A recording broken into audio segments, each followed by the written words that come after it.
लगता है अश्व आसपास ही है।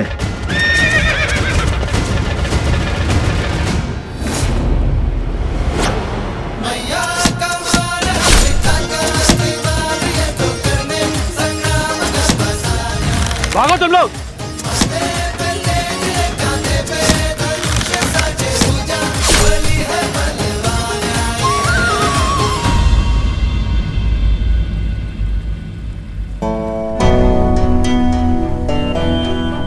उठो, आंखें खोलो। कुश, थोड़ा सा जल लेके आओ। उठो।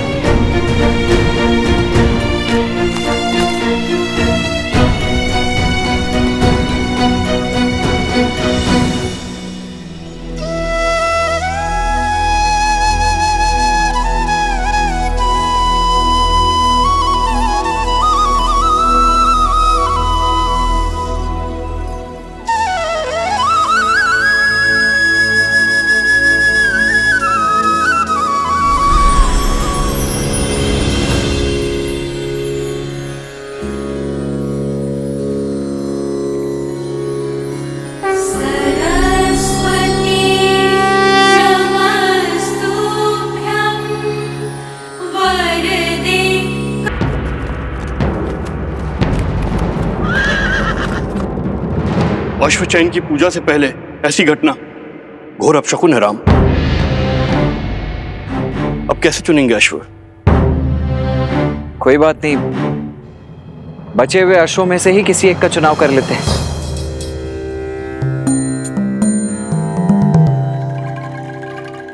हर जीव अपनी नियति लेकर आता है, हम उनसे साधारण से असाधारण बनने का अवसर नहीं छीन सकते। पहले जो अश्व खो गए उन्हें खोजा जाएगा और फिर अश्वमेध यज्ञ के रूप में धर्म की ध्वजा लहराने वाले अश्व का चयन किया जाएगा। जो आज्ञा महाराज।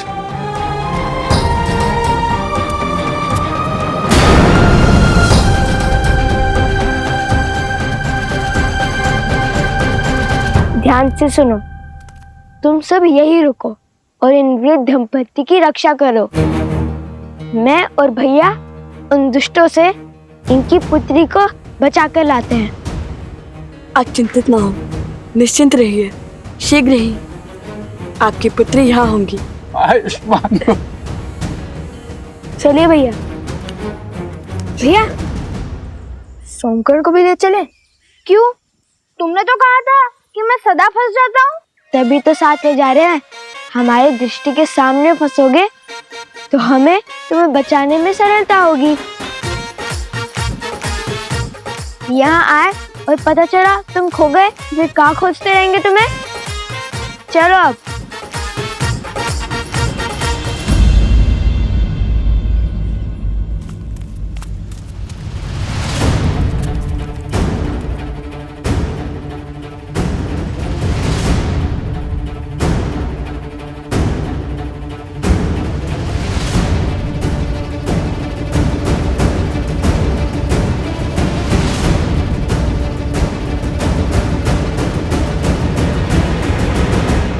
कहाँ रह गए कुश, शीघ्र आओ। अरे भैया, उन दुष्टों को खोजने का प्रयास कर रहा हूँ। यदि वो हमसे दूर जाएंगे तो उनकी ध्वनि तरंगों के माध्यम से हमें सुनाई देगी।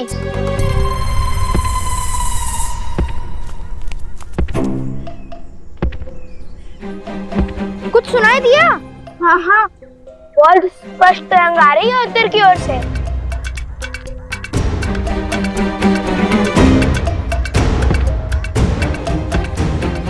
अरे हाँ, मुझे भी सुनाई दे रहा है। तरंग बहुत ही निकट से आ रही है, अर्थात वो उद्दंडी स्वयं ही हमारे पास में फंसने आ रहे हैं। कैसा पाश? वही जो तुम दोनों ने बिछाया होगा। तुम केवल भूमि से ध्वनि तरंग सुन रहे हो, पवन में आ रही ध्वनि नहीं। ये कोई दुष्ट नहीं, मदमस्त गज है। वो उस ओर से आ रहा है। गज?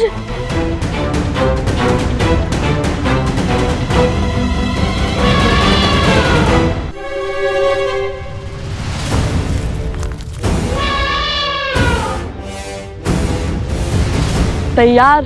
तैयार।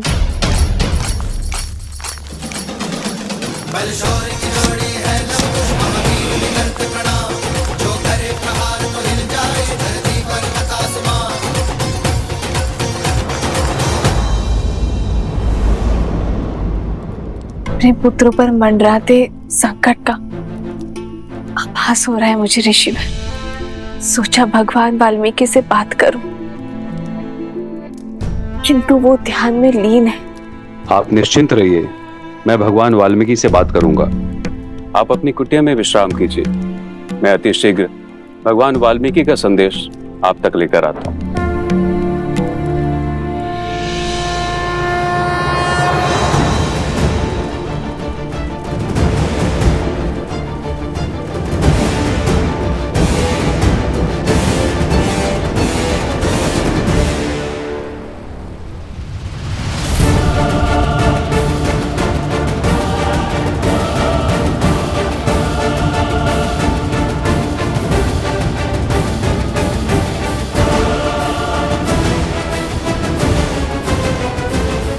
क्यों मृत्यु के मुख में चले आ रहे हो बालको? लौट जाओ। लौटना तो तुम्हें होगा। छोड़ दो उस कन्या को और वचन दो कि कभी उन वृद्ध दंपत्ति को नहीं सताओगे। हमसे मुक्ति चाहते हो तो इन्हें मुक्त करो। राम भक्त हैं हम, शब्दों से डिगेंगे नहीं। अच्छा, तो फिर आओ और ले जाओ इसे।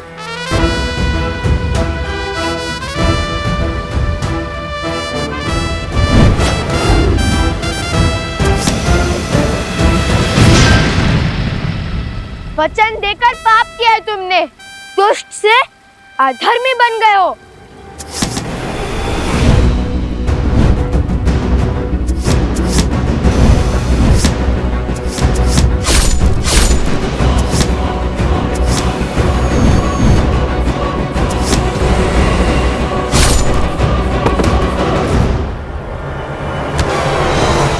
अरे तनिक बल से प्रत्यंचा खींचो सोमकर। देखो ऐसे।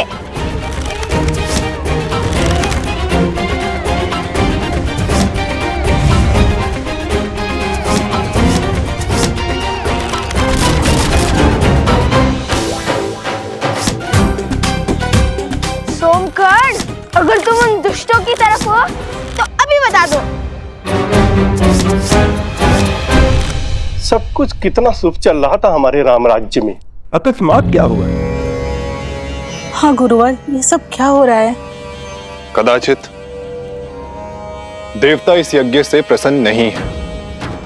यदि ये यज्ञ उचित समय पर प्रारंभ ना हुआ तो इस यज्ञ और यज्ञ का संकल्प लेने वाले राजा का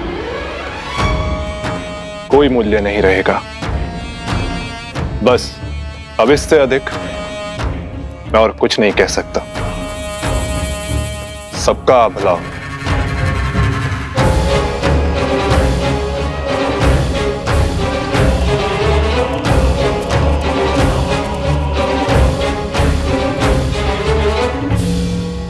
ये क्या कहेंगे गुरुवर? श्री राम का मोल ना रहा तो हम भी मूल्यहीन हो जाएंगे।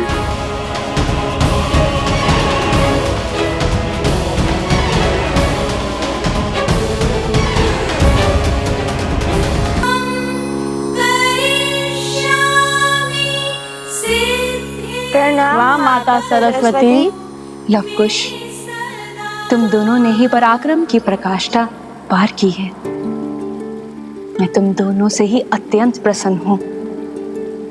मांगो, क्या वर चाहते हो? सब कुछ तो है हमारे पास, और अब तो श्री राम से भेंट के द्वार भी खुल चुके हैं हमारे लिए। तो ये स्वप्न भी पूर्ण ही हो जाएगा। किंतु यदि आप कुछ देना चाहती हैं तो इस कन्या के माता पिता को नेत्र दे दीजिए। अद्भुत।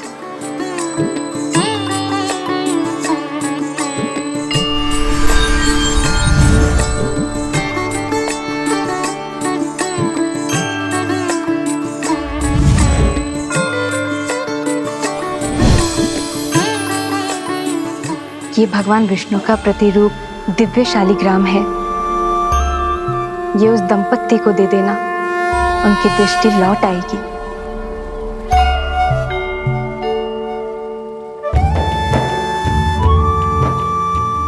धन्यवाद माता।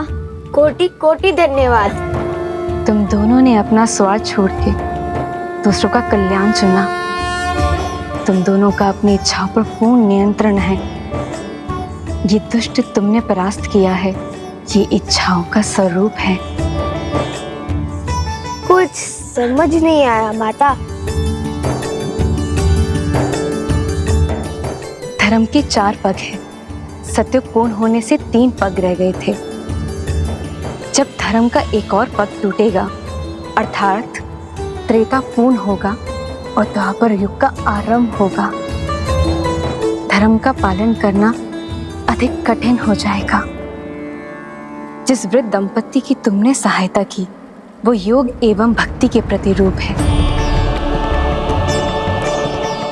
ये दुष्ट वास्तव में इच्छाएं हैं। जैसे जैसे इच्छाएं बलवान होती है, वैसे वैसे ही भक्ति आडंबर बन जाती है और योग केवल शारीरिक श्रम बन जाता है।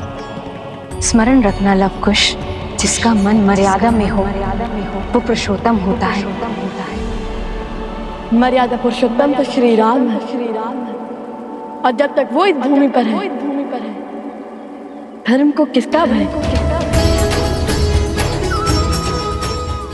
हम अयोध्या जाकर श्री राम कथा का गान करने ही तो आए थे। तो फिर इसलिए मैं अपनी ओर से तुम दोनों को एक भेंट देती हूँ। इसे आशीर्वाद समझ के अपने पास रख लो।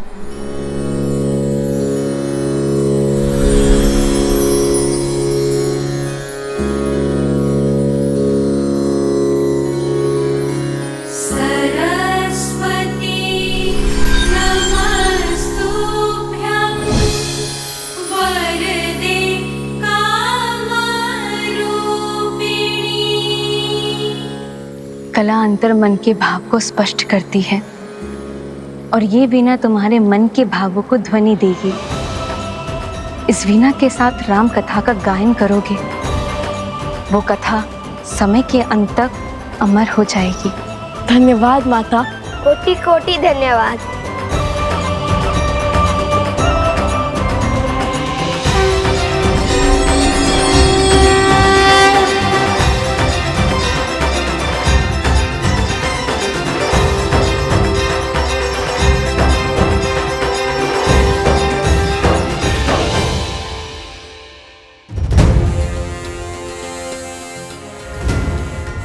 तनिक ऊपर से देखना होगा।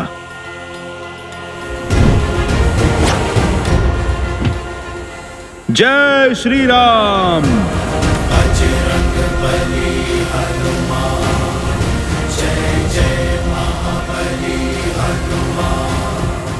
भैया, मुझसे तो प्रतीक्षा ही नहीं हो रही। मन कहता है इसे अभी बजा कर देखूं। माता सरस्वती ने कहा था कि ये हमारे मन के भावों को ध्वनि देती है, इसलिए हम इससे राम भक्ति की धुन में गुंजाते हैं।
इतनी सुंदर धुन है।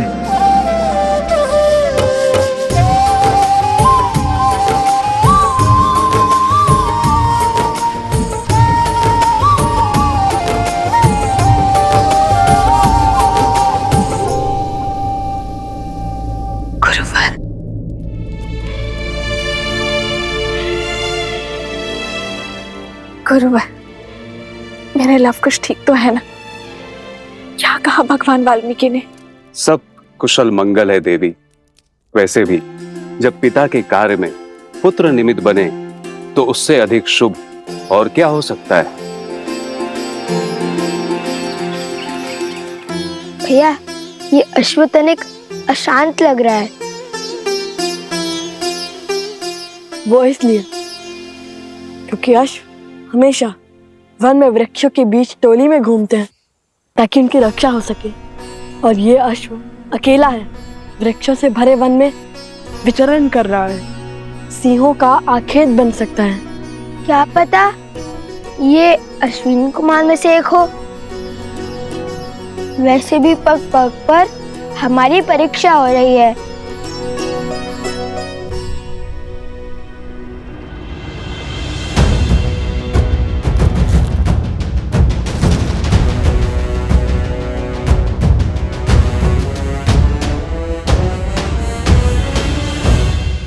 हर समस्या का जड़ अवश्य ही ये सोमकर्ण है।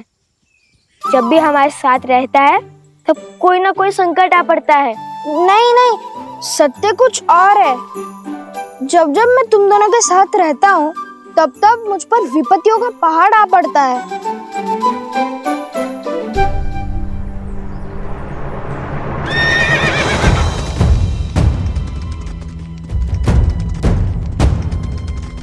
संभाल कर मित्र, चोट लग जाएगी।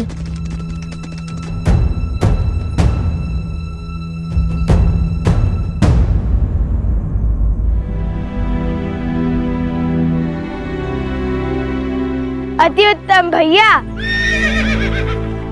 ये तो अधिक उत्तेजित लगता है। जब मुझे उत्तेजना होती है तब माता मुझे राम नाम स्मरण करवाती है। तुम भी राम नाम का स्मरण करो मित्र। कुछ और सोचना पड़ेगा। सोच लिया।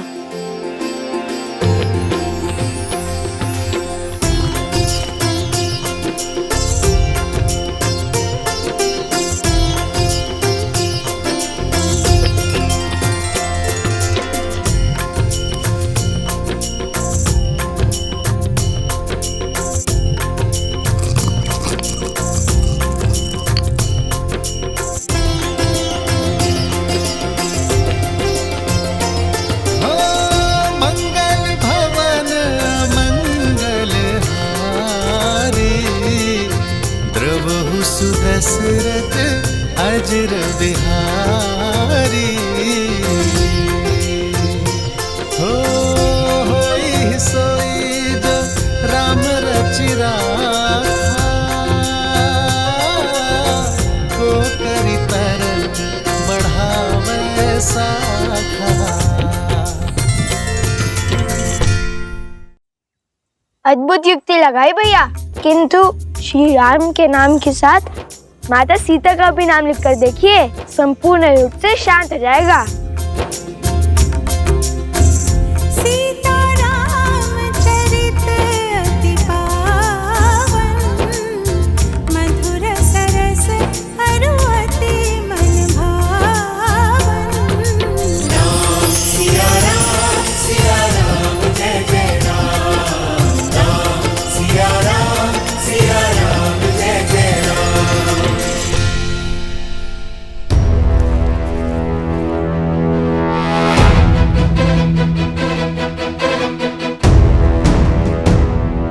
वो रहा अश्व। भैया भागो। अरे कहाँ भाग रहे हो? विपत्ति से दूर। पहले तुनीर का चोर समझकर हमारे पीछे भागे, उसके बाद वो अश्व का स्वामी, और अब इसे खोजने भी कोई आ रहा है। जिनका अश्व है वो आ गए हैं।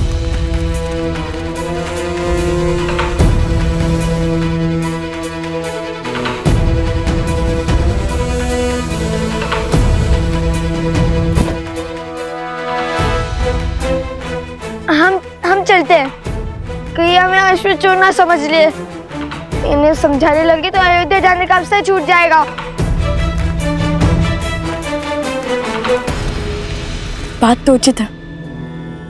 ठीक है मित्र, अपना ध्यान रखना। हम चलते हैं। यदि प्रभु श्री राम ने चाहा तो फिर भेंट होगी।